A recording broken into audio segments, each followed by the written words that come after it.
Então, como no modelo IVA, as entradas serão permitidas tomar crédito das operações que forem tributadas com o CBS e o IBS, e as empresas poderão se restituir desse imposto pago, diluindo, né, abatendo no seu débito, na sua saída. Bom, então, como é recolhido hoje? Através da guia, né? Fecha o mês, vocês enviam os documentos para a contabilidade. A contabilidade apura o seu imposto, te manda a guia, tá pago, faz o pagamento, certo? A partir da reforma tributária, vai ter uma mudança no sistema de arrecadação. A Receita está criando contas gráficas para as empresas. Tá? Então, não vai mais receber a guia para pagamento oficialmente. Os bancos e meios de pagamento estão se preparando para fazer a retenção desse imposto, é o chamado split payment. Tá? E você vai receber de forma líquida agora. Então, como vai funcionar? O cliente vai lá, paga o valor da nota fiscal, o banco faz a retenção desse valor, o imposto é repassado para essa conta gráfica na Receita e o valor líquido é repassado para a empresa. Então, a empresa já recebe de forma líquida. Antes, né? Aliás, atualmente, nós recebemos o valor do cliente e depois pagamos os impostos. Agora não, vai ser de forma automática através dessas contas gráficas. Tá? Sem adesivo negativo interno, com redução de efeitos. Agora nós vamos falar um pouquinho sobre o cronograma e de como vai funcionar a reforma tributária. Tá? Mas a dinâmica ainda permanece.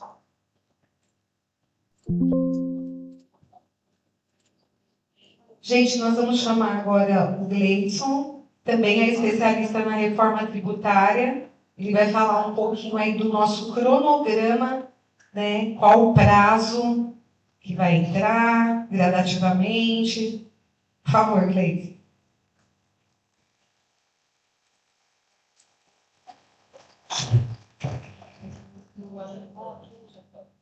Boa noite. Ela já me apresentou. Agradeço a presença de todos também. Tem bastante amigos pessoais, tem até amigos da faculdade aqui. Você quer concordar lá embaixo? Vamos ver como vai funcionar aqui.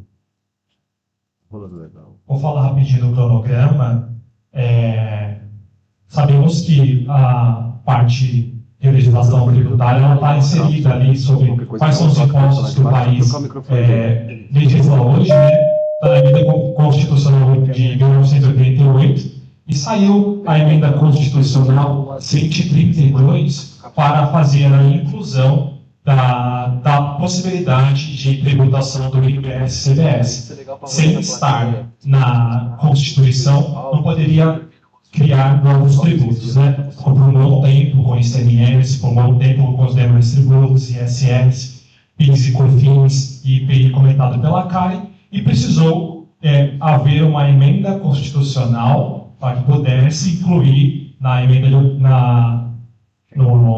1988 a inclusão do IBS-CBS. Então, para que pudesse criar o IBS-CBS, precisou ter uma emenda constitucional para incluir essa possibilidade tributária, tá bom? E houveram leis complementares, né, para regular o próprio IBS e a CBS. Precisam ser ainda criadas as leis ordinárias, que são as leis que vão implantar as próprias alíquotas. Ainda hoje não existem essas alíquotas efetivas. Se fala-se, por simulação, em aproximadamente 28%, 29%. Alguns ainda dizem 25%, 26%. Nas nossas apresentações, nós trabalhamos com um valor de IBS e uma porcentagem de CBS. Mas não são os valores reais, porque precisam ainda surgir as leis ordinárias para a inclusão das alíquotas efetivas, tá bem? Agora, em 2026, no ano seguinte aqui, nós teremos as alíquotas testes. Os clientes aqui, não sei se todos, mas eu vejo que tem bastante pessoas aqui que eu me comunico durante a nossa rotina no departamento fiscal da Sistec. Todos receberam um e-mail de programação, onde a gente comentou que já seria interessante, já é obrigatório, né, vamos dizer assim, trabalhar isso dentro da modulação do sistema de vocês. Então, acredito que todo mundo que recebeu o e-mail falando desse teste aqui, acionou o seu TI, seu serviço de tecnologia, porque no ano de 2026 já vai ser necessário colocar esse documento fiscal, tá? Para quem está familiarizado aí com o documento fiscal, nota fiscal do Estado, nota fiscal da Prefeitura, já vai ser em 2026 obrigatório colocar essa informação no documento fiscal. Como o próprio nome já diz ali, são alíquotas testes, né? 0,1 e 0,9. Já precisa estar no documento fiscal. Saindo daqui, aciono o TI de vocês para perguntarem se eles já estão trabalhando nisso, tá? A gente tem feito esse trabalho em conjunto com os serviços de tecnologias que atendem vocês, tá bom? Reforço, se não tiver um documento fiscal, todas as operações de vocês vão ser barradas porque as notas não vão ser autorizadas, tá bom? A partir de janeiro já, tá? Em 2027, o CBS ele já entra na sua integralidade, 100%, tá? O ICMS e o ISS ainda não. Ele vai até 2032 ali, já vou falar sobre eles. Mas o CBS, já em 2027, ele entra na sua integralidade, tá bom? Então, é o fim do PIS, é o fim da COFINS e é o fim do IPI com alíquota zero, né? E já vai para a totalidade, então vocês já vão começar a receber guias chamadas de CBS, tá? Teremos a extinção do IOF sobre seguros, né? E o IPI, que vai estar somente na Zona Franca de Manaus, né? Porque eles têm umas particularidades lá, mas tudo mais que a indústria aqui é o fim do IPI, mas vai estar lá embutido no CBS, a sua porcentagem em si, mas no todo não teremos mais recebimento, vocês vão mais receber a guia, o DARF de IPI, tá? Nem o DARF de PIS, nem o DARF de COFINS. E sim uma única guia, que é o DARF que é a guia do CBS, tá bom? Que contempla o PIS, COFINS e o próprio IPI, tá?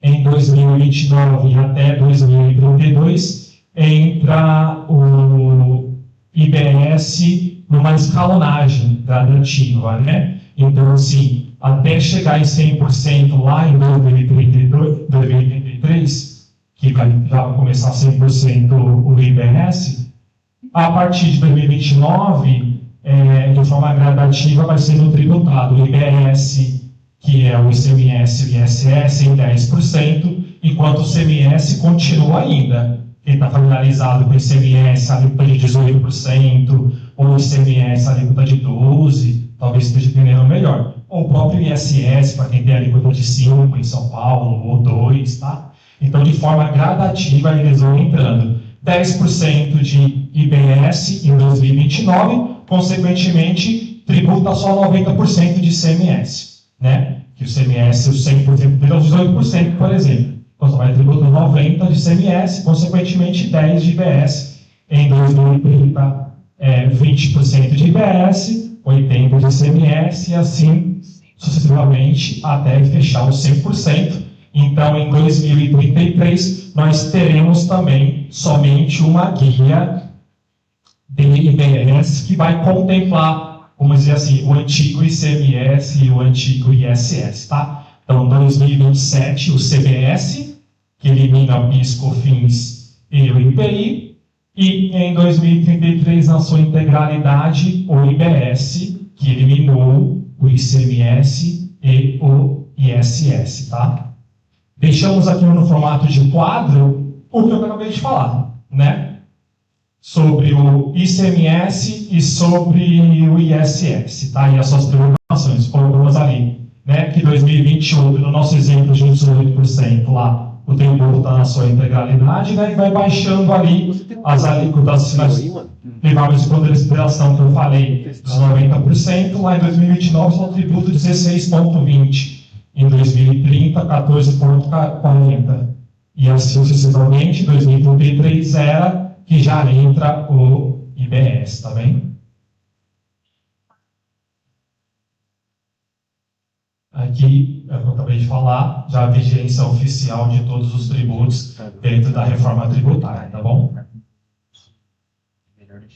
na plateia, sem usar o verbo. Então, nós já entendemos que nós teremos grandes mudanças no cenário tributário brasileiro. Né? E aí, a grande questão. Entendemos que empresas do lucro real estão mais preparadas porque já possuem tecnologia, já entendem a sistemática de tomada de crédito, tá? Mas as empresas de Simples Nacional e o lucro presumido vão precisar se adaptar rapidamente. E aí, a pergunta que não quero calar. Tá, mas quem ganha e quem perde? Né? Então, nem tudo é perda. Tá? Então, com a alíquota reduzida, né, a zero do IPI, as indústrias finalmente terão benefício com a reforma tributária. Então, indústria, alimentos, saúde, educação são os segmentos que terão benefício com a reforma tributária. Tá? Estamos dizendo aqui que as grandes empresas vão ditar a regra do jogo, justamente pela sistemática de crédito do CBS e do IBS. Tá? Então, mesmo que você seja tributado pelo lucro presumido para IR, contribuição social, tenha sua folha de pagamento, vai pagar o INSS para o CBS e IBS, você vai seguir no regime não cumulativo, como as empresas do lucro real, tomando crédito sobre as entradas, abatendo das suas respectivas saídas, tá? Quem perde, Karen?